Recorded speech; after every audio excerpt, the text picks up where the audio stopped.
No sé si se ve. Sí. Con el tema de la parte de deformación, cuando, o sea, nosotros tomamos distintas cargas, eso, pero cuando tiene estas dos cargas en la punta, ahí ya me confundí. Bueno, en este, para lo que es deformación, preguntaste, ¿no? Claro, ¿Te entendí porque bien? sí, porque en esta Bien. parte está este voladizo y tengo, o sea, Ujú. esta fuerza, después acá tengo este pedacito también con esta fuerza y ahí, o sea que tengo como tres partes, no sé bien. Claro, tenés que hacer tres partes, tenés que llevarlo a casos de tabla, ¿sí? Sí, Los casos de tabla que podés tener que se parecen a esto son este caso con la carga distribuida, este caso con la carga igual no puntual. tiene carga distribuida este. ¿No dice que hay que considerar peso propio acá? No, dice desconsiderar, despreciar el peso propio de la viga. Ah, entonces, bueno, entonces este no, vamos a borrar. Claro, eso también me confundía. Uy, sí, mala mía, que no me acuerdo ni... No, está bien. Bien, entonces tenés este caso de tabla y un caso así de tabla. Mejor dicho, en la tabla aparece así, ¿no? Sería el caso espejado. Claro. Entonces, hay que tratar de llevarlos a estos. Si nosotros cortamos acá y sacamos los extremos, en realidad estamos sacando las cargas P de los extremos. Tenemos que encontrar algo equivalente, un sistema equivalente. Entonces, lo que vamos a hacer es correr estas cargas P a los apoyos para analizar el tramo intermedio, ¿sí? Si las corremos, al mover la carga nos aparece un momento. Y acá nos aparece otro momento. O sea que la parte central, el tramo central nos queda así. Bien, esto lo dividimos en casos de tabla. ¿Me seguís hasta acá? Sí, o sea, en el medio corremos las dos fuerzas y la Ujú. reemplazamos por no, ahí, por un momento. Claro, porque tenemos que correr las P, para las fuerzas extremas, para no perderlas, las vamos a correr hasta el apoyo. ¿Sí? Está bien. Y al correr, al mover la fuerza, nos aparece un momento. Ok. Perdón que Entonces, interrumpa, ¿por qué corres las cargas? Me perdí en esa parte. porque si que sacamos los tramos en voladizo, para no perder la carga P, las tenemos que llevar al tramo central. Porque en la tabla vos ¿Sí? tenés solo estas opciones de viga, Claro, tenemos esta y esta. O sea, claro. tenemos esta, en tabla tenemos esta y tenemos esta, con Pero diferentes tipos tampoco de tengo la carga. de momento. O sea, tengo nada más que tengan en los apoyos, tienen una. No, sí, esta lo En los apoyos tenés. también tenés esto De, así. caso, de Ah, casos de perfecto. tabla, el tramo que nos queda, vamos a dividirlo en tres. Vamos a dividirlo en este caso y en este caso. No sé si me ven, justo escribí dónde están las camaritas. ¿La Sí, ven? ahí yo No, no Si se me ve. disculpan, Ahí. si no lo dibujo al otro lado. O sea, lo dibujo acá chiquitito. Tengo este más, esperen, más más este. O sea, lo divido en casos simples. Que estos tres casos están en tabla. Mejor dicho, son dos casos. Tenemos simplemente apoyado con una carga en el tramo, con una Ah, lo fuerza en el tramo. separamos también esa parte, claro. Y después los otros dos son el mismo caso, pero espejados, ¿no? Y de acá Claro. sacamos tanto la flecha en el centro, vamos a sacar la deformación total en el centro, que va a ser la suma de los tres efectos en el centro, y vamos a sacar los giros en los apoyos. ¿Sí? ¿Qué giro se produce acá y qué giro se produce acá? Perdón que te interrumpa, para que no. El último caso que pusiste el momento para el otro lado, lo tomamos Ujú. igual de sí, o sea, invertimos algo, no cambiamos el signo nada más. Van Que a tener que en ese agarrar caso sería el positivo. caso de tabla, que es este, creo, aparece así, no me acuerdo si con el momento Sí, horario está o bien así. antihorario. Lo que vamos a tener que cambiar es, la tabla nos da la flecha máxima, y nos da los giros en los apoyos. Nos va a dar el giro en coincidencia con el momento aplicado y el giro en el extremo opuesto. Para este segundo caso, digamos, en el extremo derecho vamos a tomar el giro que corresponde al momento aplicado. ¿Sí? Y para por ejemplo, para este giro, ¿sí? Para sacar este giro. En este caso va a ser el giro en coincidencia con el momento, y en el otro caso va a ser el giro en el extremo opuesto al momento aplicado. En eso cambia. En realidad el giro va al revés. La tabla va al revés. Por ahí fue muy rápido. Vamos de Sí, nuevo, si no. no entendí sinceramente, pero bueno. Vamos a borrar todo. Porque la parte del momento, o sea, cuando en en la tabla está para un lado, o sea, está anti-horario, y yo después cuando lo sumo horario, y eso es lo Está que preguntaba. antihorario, o sea que el momento está aplicado así en la tabla. Horario, perdón, horario. Horario. Horario, me Estaba, pareció. Bueno, sí, entonces, este es el caso de tabla. La tabla te va a dar el delta máximo y te va a dar el tita. Si este punto lo llama A y este punto lo llama B, te va a dar el tita A y el tita B, sí, ¿sí? Con la fórmula. Entonces, para sacar el tita que corresponde a este punto, vamos a llamarlo con letras minúsculas. Este punto A y este punto B, minúscula. Entonces, el tita del punto B, vamos a tener el tita B del caso con la fuerza, con las 3P, ¿sí? O sea, de este caso. Luego tenemos, acá dijimos que vamos a tener más el tita del extremo B con el momento aplicado. Ahí entre paréntesis estoy poniendo el caso de tabla que sacó, qué carga voy a usar, ¿sí? Más cuando plantee el momento del otro lado, que me queda así, en realidad estoy agarrando el caso de tabla, pero lo estoy viendo espejado. O sea que el tita que voy a tener acá va a ser el tita A con el momento aplicado.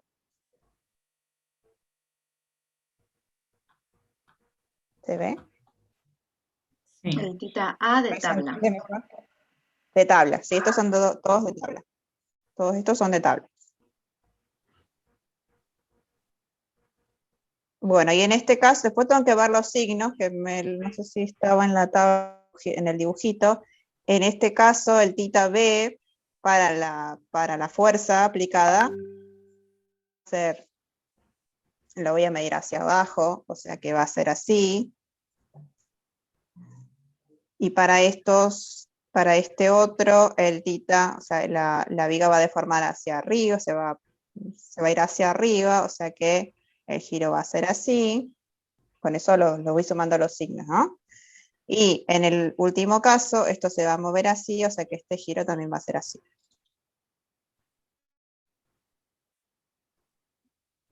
Bien, y con eso tengo de un extremo y del otro extremo. Que como es una estructura simétrica, me tendrá que dar el mismo resultado en ambos apoyos, con signo cambiado, ¿no? Porque uno va a girar supónganse que este me da un giro, o sea, la viga se va hacia abajo. Entonces me queda un Ahora, giro disculpa que te interrumpa, pero no antirario. estoy entendiendo. Lo que hiciste arriba tampoco te estoy entendiendo. No ¿Tampoco? quiero decir que sí y después no lo podés resolverlo, porque es... Bien, bien, bien.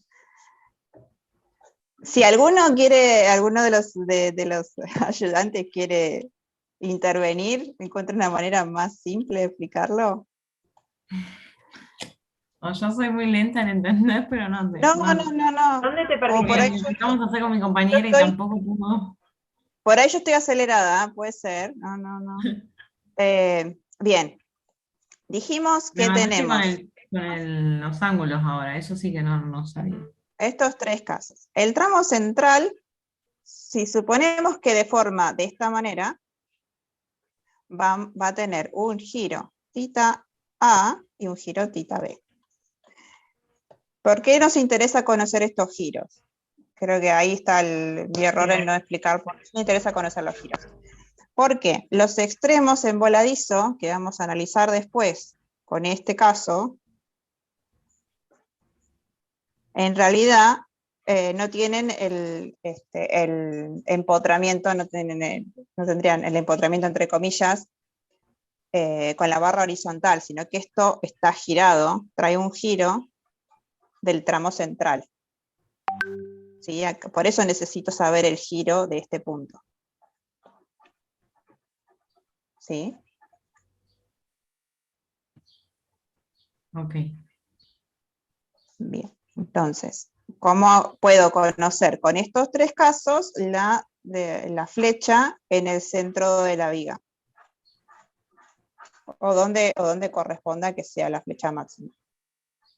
Eso sale directamente de tabla. Agarro y sumo los tres resultados, los tres delta que me dan. Ahora, para conocer los giros,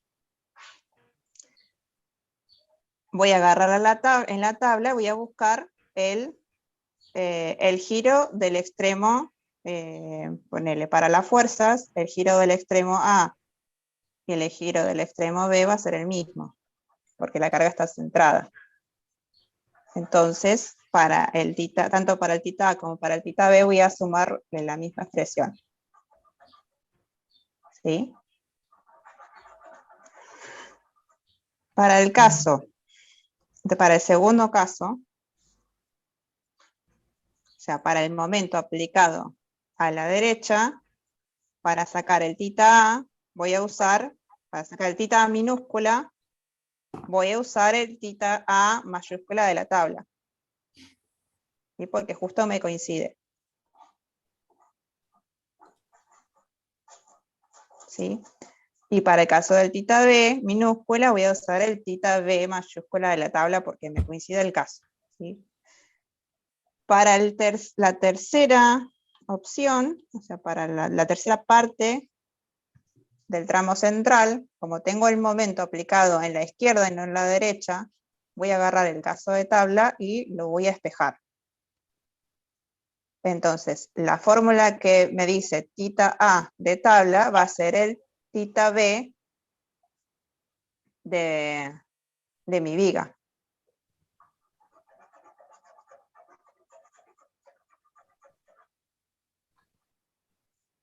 Más o menos, ¿no? Más o menos después veré cómo lo hago y si no pregunto otra vez porque no me sale, sinceramente, o sea, como que venía bien con los anteriores y esto ya me mata cuando tengo tan voladizo y Si no todo.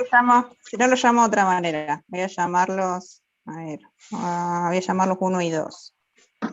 Charo, ¿tú 1, hasta dónde es? ¿Qué es lo que te bloquea? ¿Qué es lo que te pierde? Cuando tengo que separar las deformaciones. Ujú. Capaz hay Porque que con, arrancar desde más atrás, cuando hacemos el gráfico de momento, que ahí buscas que se asemeja a la deformada. Y ahí te das cuenta cómo separarlo. Con el sí, puede gráfico. ser otra forma. Claro, el Claro. gráfico de momento de esto te queda, voy a borrar acá esto. Si dibujo el gráfico de momento, yo no sé si en la teoría hay un caso parecido a este, no con dos voladizos, sino con uno solo. No estoy segura si hay, o por ahí me estoy confundiendo Este algo. Sí, gráfico más en o la teoría menos hay uno uno con un parecido. solo voladizo. Claro. Bueno, entonces eso de un solo voladizo tenés que hacerlo de los dos lados. Claro. Sí, a mí lo de los valores también me confunde. Bueno, después lo veo como mucho y cualquier cosa pregunto el lunes bien, porque a ver si lo puedo resolver. A estudiar el caso de la teoría y Sí, lo vemos de nuevo. ok. Bueno, Y si no, podés hacer así, el planteo que llegues a hacer, lo subís al foro y indicás en qué ok, parte te trabaste, si te trabas, y ok. si lográs hacerlo, En la formación. vemos si está correcto. Sí, Listo. Bueno, bueno, sí, porque si no se va a hacer muy extenso y dejo compartir. bueno, Gracias y bueno, cualquier cosa me puedo preguntar. bueno, No sí, sí, quiero- tranquila.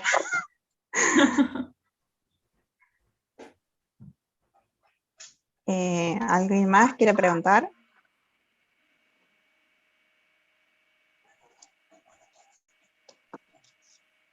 Yo tengo dudas, pero con un tema bastante atrasado, de momento de inercia. Ajá, dale. Medio simple, pero... Va, en realidad no sé cómo hacerlo. No sé si querés compartir pantalla, que pero no. Sí, sí, compartí. Del Lo vemos. trabajo. A ver. Porque, por ejemplo, para sacar el momento de inercia, vos tenés que hacer la inercia respecto del eje del centro de masa, más la masa por la distancia entre el eje del centro de masa y el eje X, ponele. ¿No? Ujú, sí. Bueno, y cuando es una figura compuesta, ¿cómo se hace? Porque vos sacás la inercia respecto al eje de centro de masa de la figura particular, no de toda la figura. Sí, bien. Lo primero que tenés que hacer acá entonces es ubicar el centro de masa. ¿Eso lo hiciste? Sí. Bien, te va a dar por acá. No estoy escribiendo. Te va a dar por acá. Entonces, acá tenés tres figuras. O sea, vos para encontrar el centro de masa tuviste que descomponer la figura. Sí. ¿Sí? Esa misma descomposición la vas a usar para calcular o para trasladar los momentos de inercia de cada parte al baricentro. La misma descomposición vas a usar. O sea, si, por ejemplo, descompusiste así, en tres rectángulos, cada rectángulo... ¿Alguien está hablando? No sé si era un eco. Ah, bueno. Para la figura de arriba, el rectángulo de arriba, tenés el centro de masa de la figura. Y acá vamos a poner una crucecita, el centro de masa total. Entonces tenés esto para la figura 1 y tenés el centro de masa que está por acá. Este paso lo vas a hacer con todas las figuras, ¿sí? Acá tenés 3, puedes tener más. Entonces, esta figura de tabla, acá le puse una letra griega, un número griego. Romano, perdón. Qué mal que estoy. Vamos a borrárselo. Tenemos la figurita acá, este punto es el centro de masa de ese rectángulo, y de tabla tenemos, si estos son los ejes particulares de esa figurita, vamos a tener el X1, el Y1 y el XY1. ¿Sí? Y luego, estos valores los tenemos que trasladar a este punto.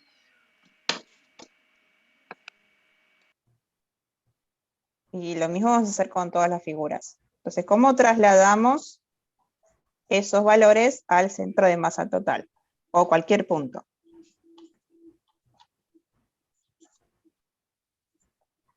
Por ejemplo, para el X total y X total lo vamos a agarrar. Vamos a sumar de cada figurita el IX de cada figura respecto a sus centros, a su centro de masa, más el área de esa figura por la distancia que hay entre el eje X de la figura y el eje X total. O sea, la distancia Y, esta. ¿Me repetís eso, lo último? Tenemos La figurita, el rectángulo de arriba, tiene su eje X1. Y tenemos el eje X total pasante por el centro de masa. ¿Se me borraron las figuras? ¿O no las vemos? Sí, se ¿Qué borró. pasó? Sí, se han borrado. ¿Por qué se borró? Bueno. Vamos a dejarlo de nuevo. Ahí está. Ah, Ahí ahí está. está. Ahí está. Qué susto. Ahí los volví para Bueno, atrás. entonces tenemos el eje X de la figura, es este, de la figurita, y el eje X total. ¿Sí? ¿Ese Entonces sería tengo el que total o el del centro de masa de toda la figura compuesta? Claro, el total yo lo llamo el que pasa por el centro de masa. Ok. ¿Sí? Entonces, tengo que trasladar el resultado de este eje a este eje. ¿Cómo hago eso? Le sumo el área de la figura por la distancia entre ejes al cuadrado.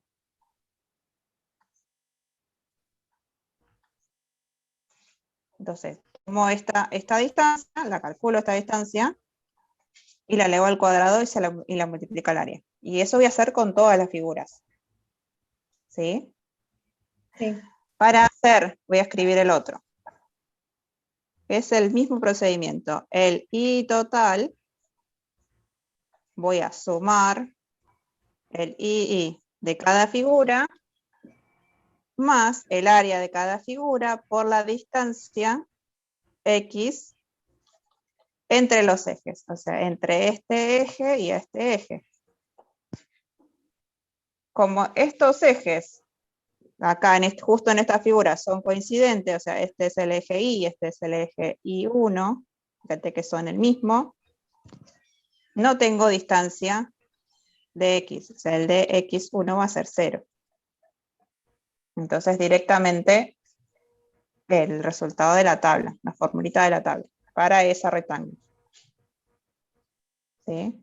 Si yo, por ejemplo, tuviese este punto, fíjate que tengo otra figura, que tengo, no sé, un cajón. Fíjate que tengo un cajón y lo divido así. Voy a tomar el rectángulo del costado. Bueno.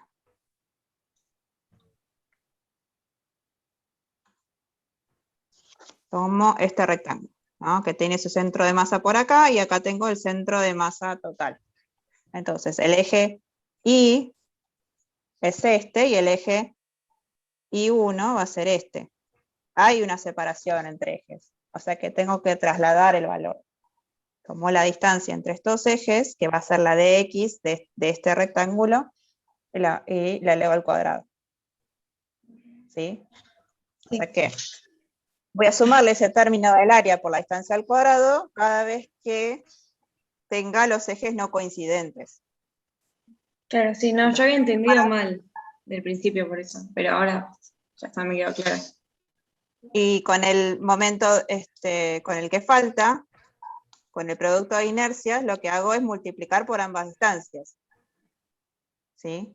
En vez de elevar la distancia al cuadrado, llevo, por ejemplo, para este mismo rectángulo de acá, con el que estábamos al principio, esta distancia y la distancia entre los ejes X y la distancia entre los ejes Y. Las multiplico. Pues Y después sumás lo de cada figura. Claro, lo mismo. Agarro Ok. el momento que me da la tabla respecto al centro de masa de la figura y después la traslado a la nueva posición.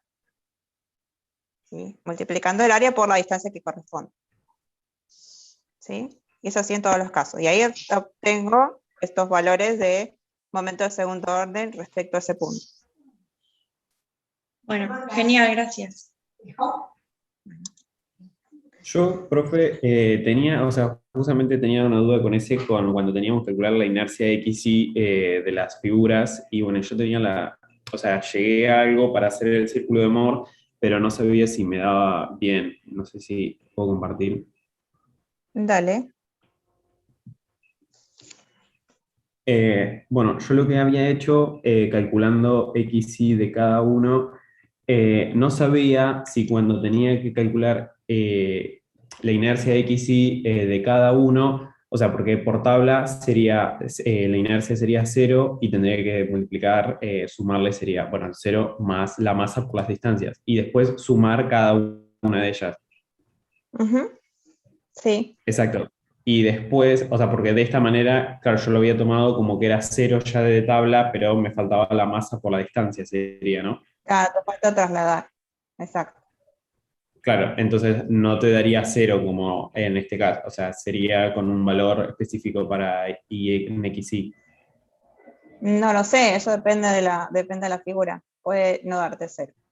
Claro, si Bien. alguno de los ejes de esa parte de la figura coincide, aunque solo sea uno, ahí se te va a anular. Si Ah, ok. alguno de los ejes pasa, o si el centro de masa de esa pieza, de esa parte, pasa por el centro de masa, pasa por los ejes baricéntricos de la figura total, vas a tener un 0 y ese 0 te va a anular todo, con lo cual te vas a quedar en 0, pero solo en ese caso. Ok. Creo que lo vimos la semana pasada, Sí, porque era la misma figura que estaba mostrando, no recuerdo el nombre de la Sí, persona que habló antes, pero es la misma figura, ¿no? bien. Bien. Sí, sí, sí, Entonces, sí, sí, sí, es la misma figura que el anterior.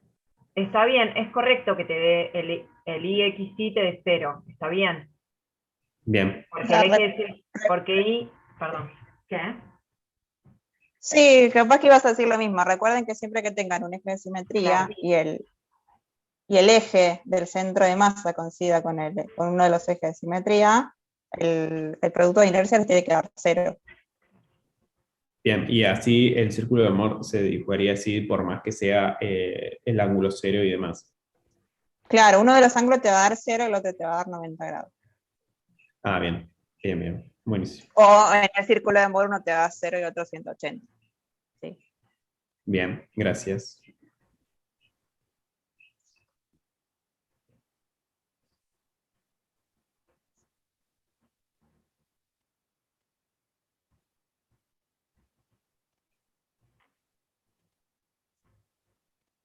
Una pregunta. En el caso de que no haya ejes de simetría, nosotros en ese caso tendríamos que considerar las distancias, digamos, con respecto a los ejes baricéntricos, si sean negativas o positivas para sacar el producto de inercia. Sí, sí hay que considerar si son positivos o negativos. Bien. Y si yo, por ejemplo, tengo una figura, digamos, que me coincide el centro de masa con el centro, o sea, el centro de masa de la figura parcial con el centro de masa total, ¿esa se anularía o tengo que separarlo como en dos partes? no, A ahí ver si lo que estoy tienes que entendiendo. quedarte es con la inercia de la pieza, porque no tienes que hacer desplazamiento de ejes. Entonces la inercia de la pieza Claro, ya ya es está directamente el ahí. valor. Sí, sí, sí. Claro. Bien, genial, gracias. Tengo una duda que es bastante simple, pero es de sistema de masas. Son 2 segundos. A ver, les comparto. Era más que nada que, por ejemplo, al principio yo había planteado este ejercicio y no sabía si está bien tomar el centro de masa del rectángulo acá en el centro o si hay que, por ejemplo, dividirlo así como en rectángulos más chicos y sacar el centro de masa de cada uno. Porque después no sabría cómo hacerlo en este de acá abajo. O sea, lo hice y lo tomé en el centro. Pero nada, no sé cómo es, si tomo el total o si tomo por cada figura. En ese caso, hay una diferencia entre la figura A y la figura B. En la figura B les había dicho la vez pasada que podía.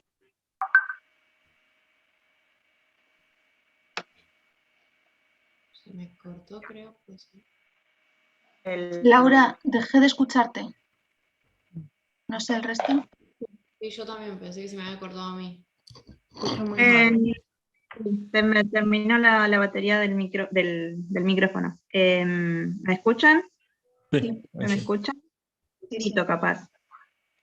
Bien, les decía que entre la figura A y la figura B, en la figura B les había dicho la vez pasada que podían despreciar el área que resta en los hierros. al rectángulo de hormigón. En cambio, en la figura A, el área que resta las esquinas de acero no es despreciable. Entonces tendrías que separarlo en varios rectángulos, la parte del material 1. Ok. Listo, era esa la consulta. Gracias. De nada. Laura, yo en ese ejercicio, sobre todo de la segunda figura, les había dicho, para no despreciarlo, que una opción era considerar el rectángulo completo y luego considerar la diferencia de masa que hay en las barras. Entonces consideras el rectángulo completo y luego le estás añadiendo como si fuesen piezas añadidas con una densidad menor. Claro, para simplificar el cálculo y no despreciar nada. Sí, te voy a dar una pequeña diferencia. Pues lo pueden hacer así. Perdón, Clara. No, que yo hacía esto, por ejemplo. Calculaba la masa total y le restaba las secciones de los hierros. Pero digo, al graficarlo es como que lo hacía todo junto y no sabía bien dónde me quedaría el centro de masa, porque no me queda en el Claro, centro. pero no estoy diciendo eso. Yo estoy Claro. diciendo considerar. Es un poco así, porque es para ir a lo más exacto y capaz que en este caso no hace falta porque es muy poca la diferencia. Pero tanto en el de rectángulos como en el de barras, como es difícil sacar el centro de masa del rectángulo sin las barras, considerar que tienes un rectángulo de densidad uniforme, Sí. haciendo la resta de la densidad en la parte de las barras y luego considerar que tienes barras, pero en lugar de tomar esas barras la densidad, tomar lo sobrante, lo que no has considerado antes. Claro. ¿Se entiende? Sí, O sea, es sí. como que reparto, agarro las barras y digo, bueno, el peso que es igual que lo que sería el material del rectángulo, lo dejo con el rectángulo y lo considero un rectángulo todo igual. Y el peso extra que da la barra, ese lo considero como barra. ¿Se entiende? Sí, sí, sí. ¿Sí? Bueno, Sí. es una manera para ser lo más exacto posible, pero como dice Laura, capaz que en este caso ¿Podrían no es hacer necesario. puede ser, sí, es válido. Y pueden hacer lo mismo para simplificar el cálculo de la figura A. Trabajar con la diferencia de densidades del material 2. Y tomar el rectángulo completo. ¿Sí? Lo que pasa es que en la A era muy fácil dividir en rectángulos menores. Entonces ahí Sí. no había planteamiento. O sea, en la A lo intuitivo habría sido dividir en rectángulos, tomar el centro de masa de cada rectángulo y listo.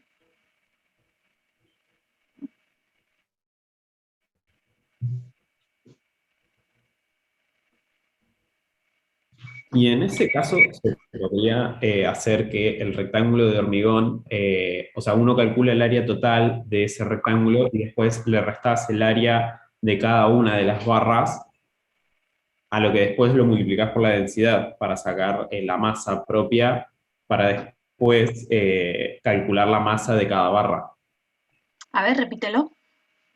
Yo calculo el área del rectángulo total de hormigón y le resto el área que va a ocupar las 5 barras de acero, Bien. ¿no? Entonces yo a ese área que me da la multiplico por la densidad para sacar la masa, ¿no? Está bien. ¿Y cómo sacas el centro de masa de ese rectángulo sin las barras? Claro, lo calculé tomando como, como la masa entera, pero sin todo, o sea, tomando la masa sin contarle los agujeritos, sería, ¿no? Uh-huh. Pero yo de todas maneras planteé como el centro de masa en ese mismo, en el centro del cubo. Vale, pero eso es... Claro. Es lo que les decía que podían hacer en el caso proponía Vale, Laura. está bien. pero no en el caso de la figura A. Eso es una aproximación. Está bien. Sí. Pero Claro, estamos de acuerdo que sabemos que exactamente no va a ser ahí. Exacto. Está bien. Bien, bien.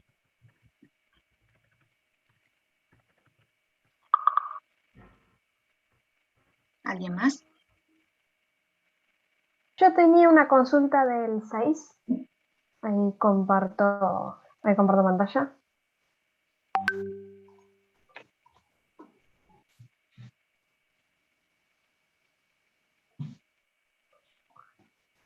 ¿Ahí se ve? Sí. Bien. Mi duda venía con el ejercicio 5, que te hablan de incorporar a esta sección, incorporarle 2 bulones digamos, con esta especificación, y cómo calcular, digamos, creo que era la distancia, pedían acá. Sí, la separación máxima de los bulones. Digamos, ahí como que me confundo un poco de cómo encararlo. Bien, aquí vamos a pensar qué es lo que pasa con esta figura. Vos tenés una sección compuesta, ¿no? Sometida a flexión. Sí. ¿Sí? Entonces estas dos secciones se van a doblar. ¿Sí? ¿Qué pasa si no están pegadas de alguna manera? ¿Pensás qué puede pasar? Si no están pegadas, probablemente se vayan a resbalar o algo, como que en algún momento se van a como descolocar. Claro, se separan, Sí. resbalan una contra la otra. Entonces, no queremos que eso pase, porque si no, no funciona como estamos pretendiendo que funcione. Claro. Por eso le ponemos los bulones. Bien, esa separación, ¿por qué estaría producida? ¿O qué es lo que pasa en esa separación? Si el material fuese uno solo. No sé si me explico lo que... O sea, ¿cuál sería la concepción? Vos lo que me decís, ¿de qué dependería la separación de los...? Esa que resbale una parte contra la otra, ¿qué te hace acordar de lo que vimos en la teoría?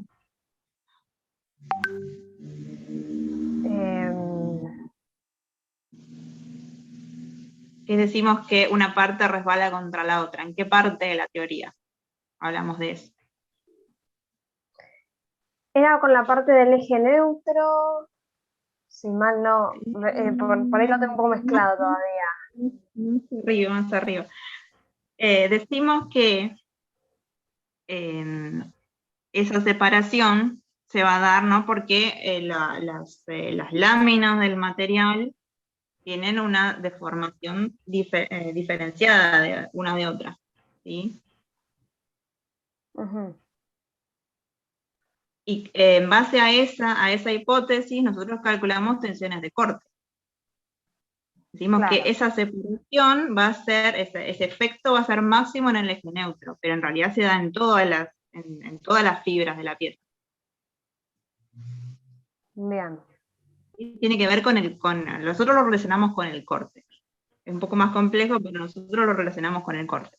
Entonces, como ese fenómeno se va a dar en toda la sección, y justo en esta parte no tenemos, no es que sea no está solidariamente unido, lo tenemos que unir de alguna manera.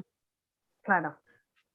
El elemento de unión va a estar sometido a esa tensión de corte, o ese efecto del corte. Claro.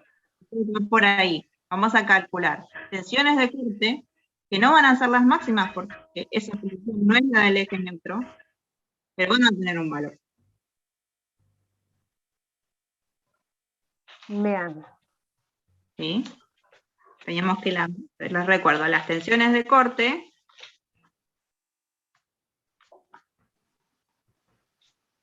las relacionamos con el corte, con el momento estático de la parte que resbala, con ese ancho de la parte que resbala y con un momento de inercia.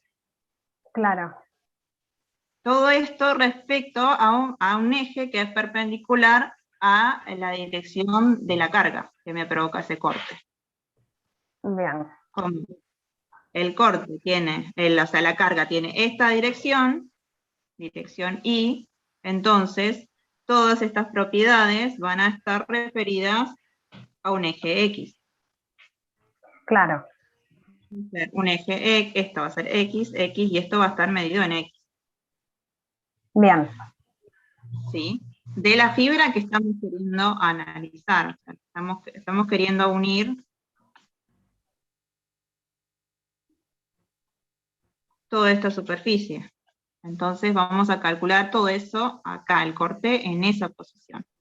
Entonces va a ser, esto va a ser, suponete, el corte X de todo el perfil UPN respecto al eje X pasante por el centro de masa.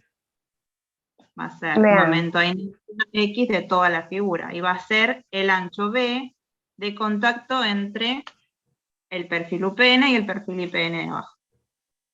Bien. Bien. ¿Sí? Ahí va. Bien. Con eso tengo una tensión. Pero lo voy a unir con bulones. Bulones, decía, ¿no? Sí, bulones. Los bulones.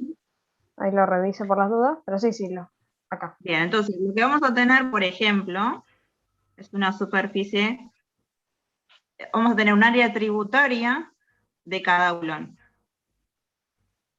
Bien. Tenemos y acá tenemos un área tributaria, que toda esta área tributaria va a tener tensiones, que si las multiplicamos por ese área, vamos a tener una fuerza total. Y esa es la fuerza que tiene que soportar el bulón. Bien. A esta parte me iba por ahí. El área tributaria, lo repaso nomás para ver si no me mezclé. El área tributaria sería del bulón y no de la base del perfil, o tendrá que ser del bulón. Bien. ¿Cómo colocamos los bulones? Acá dice que la sección, el UPN respecto del IPN, la vamos a unir con dos bulones, o sea, vamos a poner uno por acá y otro por acá. Entonces, el área tributaria de cada bulón, vamos a tener un bulón por acá, otro por acá, otro por acá, otro por acá, y esta va a ser la separación que estamos queriendo averiguar, y todo esto va a ser el ancho de un perfil, uno de los perfiles. Entonces, el área tributaria que vamos a tener, si del otro lado tenemos otro bulón, va a ser media separación más media separación de largo. O sea, una separación de largo. Y de ancho va a ser la mitad del B que hayamos considerado para la tensión de corte. Bien. Esto me toma un bulón.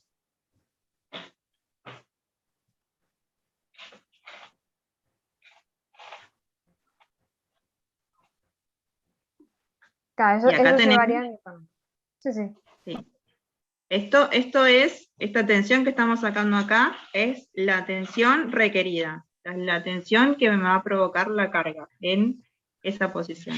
Y luego, esto lo podemos transformar en una fuerza requerida, luego tenemos estos datos del bulón. Claro. Que tiene un material que soporta una tensión de corte de 415 megapascales y tiene un área determinada, un área bruta determinada. Con esto, a ver si era así. Sí. O sea, tiene 8 milímetros de diámetro. Podemos con eso determinar el área. Con el área y la tensión del bulón sacamos una fuerza nominal del bulón. Y con el coeficiente, el factor de minoración sacamos la fuerza de diseño del bulón. Esa fuerza de diseño del bulón tiene que ser mayor que la fuerza requerida para esa área tributaria. Claro. Con eso despejamos. Con eso obtenemos la separación que estamos buscando, ¿sí? Bien. No sé si ahí se entendió, pero... Claro, entonces, claro, ahí te va a quedar como de incógnita la separación y la vas despejando. Claro. Digamos, porque esa sería la que no sé, porque ve, digamos, lo de la base DO2, eso yo ya lo voy a tener como dato, pero claro, ahí creo que ahí agarré. Tendría que después probar a hacerlo por las dudas. Dale. Después, si vuelvo a tener dudas, lo vuelvo a apuntar. Dale. Ahí dejo de compartir.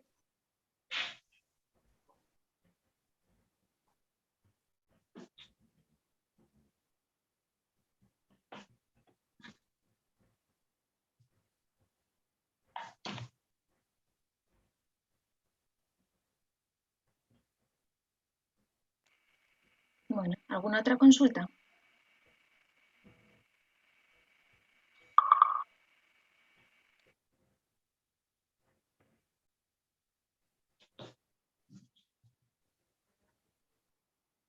Yo me quedé pensando recién con lo que preguntó Paulina, la distancia que nos queda de incógnita sería como en el sentido de donde está aplicada la carga, digamos, ¿no? O sea, esa separación de los volúmenes así, en ese sentido, o sería en el sentido, digamos, de sección del perfil En el sentido longitudinal. Sí. longitudinal, bien.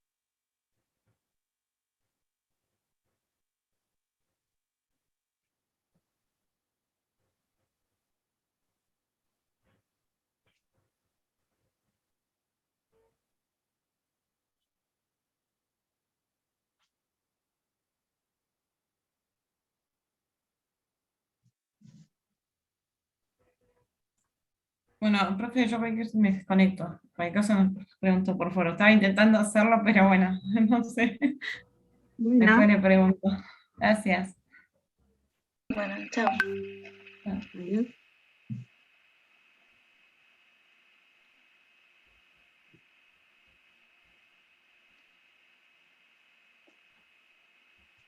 Y el resto no hay más consultas ya.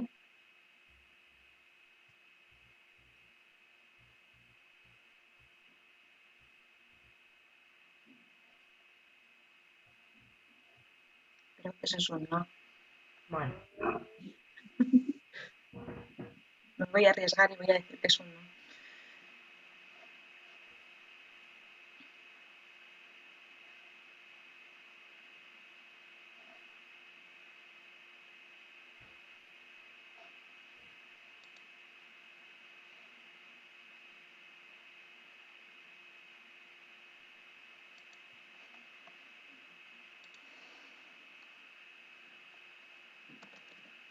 bueno, entonces, acá.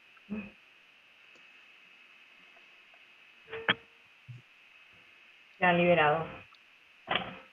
Perdón un último momento. Con el tema de la inercia XY de los perfiles, que no está en tabla, ¿eso por dónde se obtienen los datos esos? Porque en la teórica dice como una aproximación que uno hace de los perfiles si los considera como rectángulos, el alma y las alas, para obtener un aproximado, pero el exacto, o sea, por tabla no está, o sea, solo tenés la inercia en X y en Y. No está, pero lo puedes calcular. Bien. ¿Sí? O sea, vos estás hablando de los perfiles ángulos, que tienen un momento XY, un XY, pero no están en la tabla.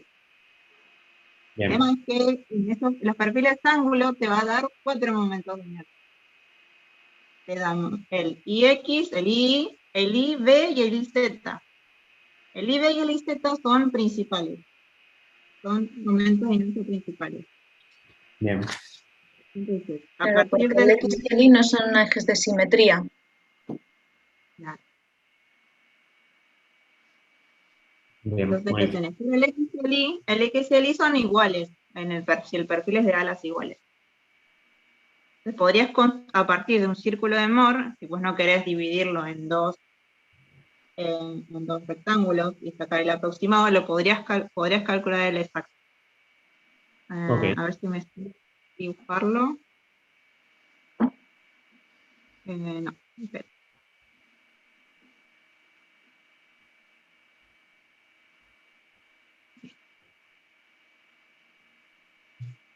Tenés... ¿Se ve el color este o lo cambio? Sí, se ve. Y ahí lo cambio. Bueno, en tabla te da estos ejes y te da estos ejes. No recuerdo cuál era cuál, nunca me acuerdo cuál es cuál. Pero si veo la tabla, lo saco. Si alguien tiene la tabla a mano, ¿me puede decir cuáles son? ¿Cuál es el B y cuál es el Z? Ahí voy.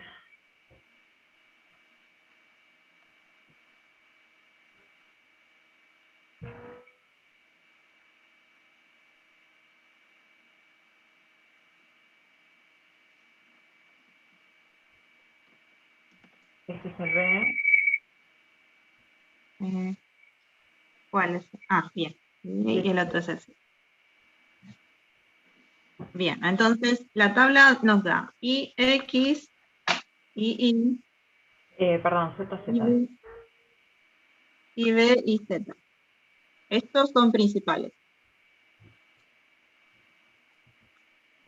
¿Por qué? Porque uno de ellos, el ZZ, es el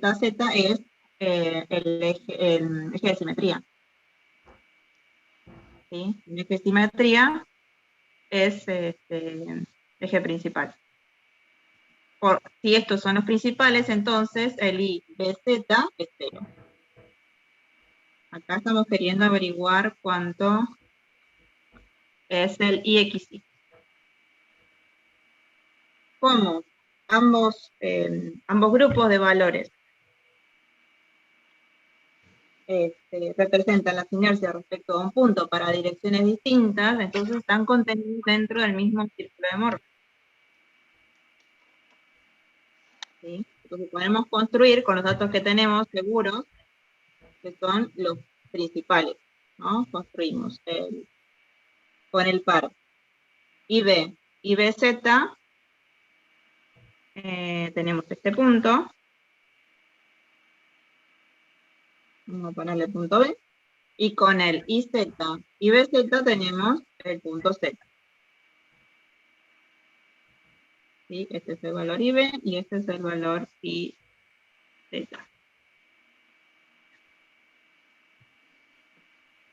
No, al revés.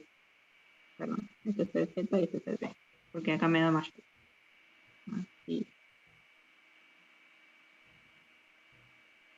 Igual esto lo ven con los valores que van a tener, ¿sí? Se van a dar cuenta.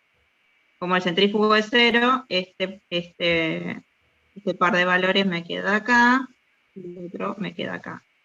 El punto intermedio es el centro del círculo y armo el círculo. ¿Sí? Bien, ahora tenemos que este valor con este valor también se forma un punto en el borde de este círculo. Entonces vemos IX, el valor IX, que va a andar por acá. Si yo trazo la vertical, veo dónde me corta, o sea, puede ser que este sea el punto o este sea el punto que estoy buscando. Donde la otra coordenada, esta o esta, me va a dar el IX que estoy buscando. IX sí que estoy buscando, perdón. ¿Sí? Sí. Bien, ahora, ¿cómo me doy cuenta si es positivo o negativo? Una manera de darse cuenta es volver a la figura original y fijarnos cómo respecto a los ejes X e Y está distribuida la masa del perfil. Tenemos que en el primer cuadrante la masa va a sumar para el momento XY, para el segundo cuadrante resta, para el tercero suma y para el cuarto resta. Entonces, a la vista están y esta otra que suma. Si por ahí se lo ven en la tabla es más evidente. tenemos que las áreas azules suman más que el área verde. Claro, sí, sí, Por lo quedaría. tanto, el momento centrífugo tiene que ser negativo. Tiene que ser esto. Y ahí sacamos el valor. ¿Sí? Bien. De manera exacta. Si no queremos aproximar un rectángulo, lo aproximamos. Buenísimo, gracias. De nada.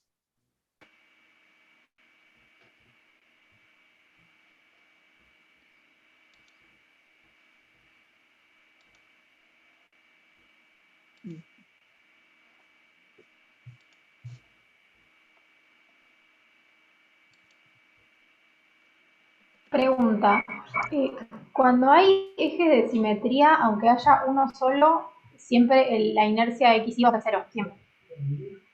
Y ese eje de simetría es uno de los ejes sobre el que estamos Sí, queriendo. sí. Pero siempre, digamos, aunque sea uno solo de los ejes que sea de simetría, siempre va a dar 0. Sí.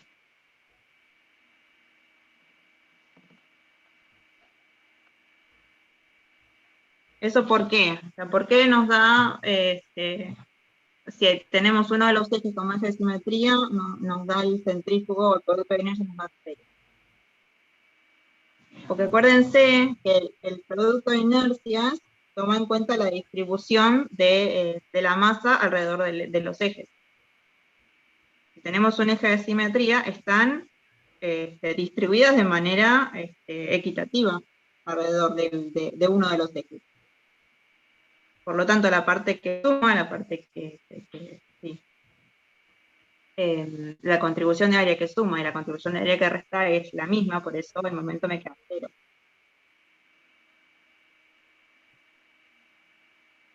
¿Sí? No tomen como que si tengo un eje de simetría es 0 y se olvidan de por qué.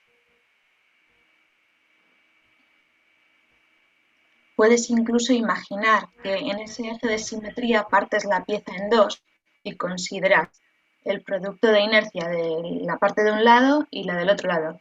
Y intuitivamente tendrías que, si ves un poco cómo se calcula, ver que te tiene que dar lo mismo pero con signos opuestos.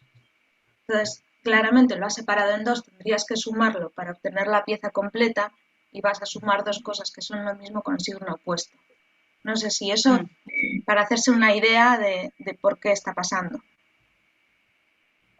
Sí. ¿Eh? Bueno.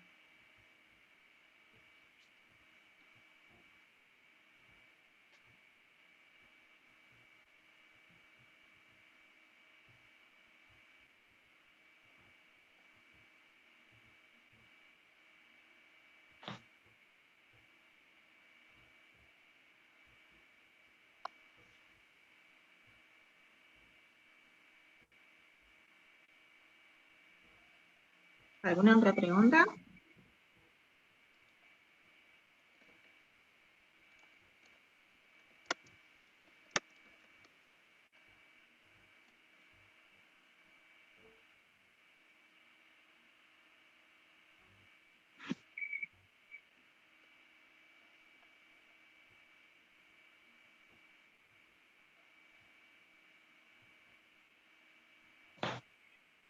Yo creo que lo podemos dejar aquí, ¿no, Laura?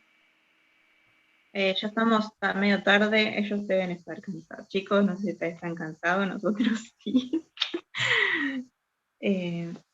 Dejamos hasta acá. Cualquier cosa, dejan la pregunta en el foro, la miramos y bueno, si hace falta la contestamos en la consulta que viene. ¿Sí?